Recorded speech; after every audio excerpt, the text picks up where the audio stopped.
time to go to the tweets, folks. Here we go. To the tweets. Literally just fell off the couch reaching for a pillow because they refused to get up from the couch to get the pillow. Is there any more to that tweet?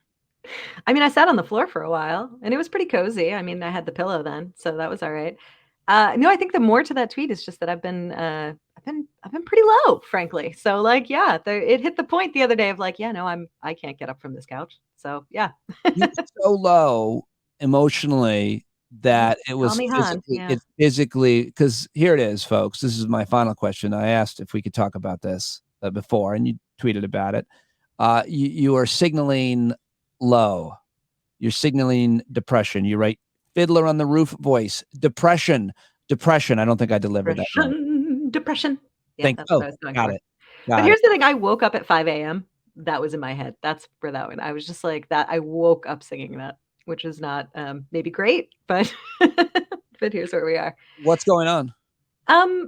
What's going on is like, external factors, fortunately, actually, because, there's the depression that just hits you that has nothing, that's like just your brain on the skits. And this is not that. This is just like, oh, there are things in my immediate life that are making me sad. And there's just been some, heartbreak stuff. So it's just instantly making me feel really stupidly sad, like teenager sad, like writing bad poems sad. Like it's ridiculous. I feel a little bit kind of ashamed, actually.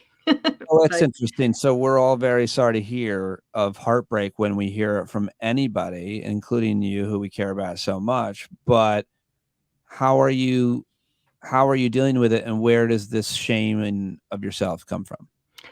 Oh, just the sense of like, come on, you shouldn't like still be succumbing to that level of emotion for, stuff like this. That should be reserved for sort of more important things or something at this point, I guess is the like weird feeling. I don't know. I'm not sure exactly what it is, but it feels a bit embarrassing actually to like have such a strong emotional response to something that 15-year-olds are similarly having strong emotional responses to. It feels like, oh, come on. In the same way that if I was just like, the only thing I eat right now is Twizzlers and I bite the edges off and then I like drink a Dr. Pepper through them, it would be like, really? Have you not grown up at all? Like that's all okay.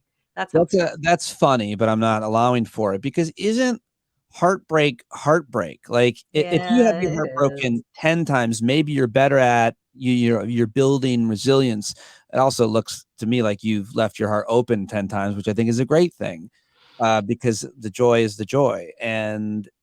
But it's always really painful and really hard, and there's like this time factor that people will explain, and I'm like, I don't want to be existing though during this time. That's just it. I'm really impatient. So it's like just having that moment of like, I just have to sit here. Like, I just have to sit here. I can't do anything else.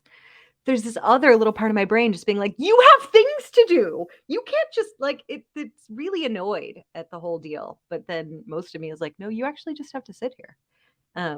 But I will say it has like, this is going to become like the origin story of how my kids are all screwed up. But like, they've seen me be a bit sad, so I've decided to like embrace it and like talk to them about like, not details, but just like, yeah, I'm feeling a little sad, I'm feeling a little heartbroken, and like, and I'm like, and that's a good thing, because right, it proves you have a heart. And there are people who never use their heart, and they never use it even because they're afraid to feel this way. They might wall themselves off from feeling things because they're so afraid of that pain. And I'm telling you, it's worth it every time. It's worth it. And it's good. It's good to be sad sometimes. And in this way, it's good to be sad. And I tried really hard, but of course, I'm sure like that'll have the like unintended consequence of them just being like, no, I saw her be sad. Now I will never be sad. And then they'll become like super villains.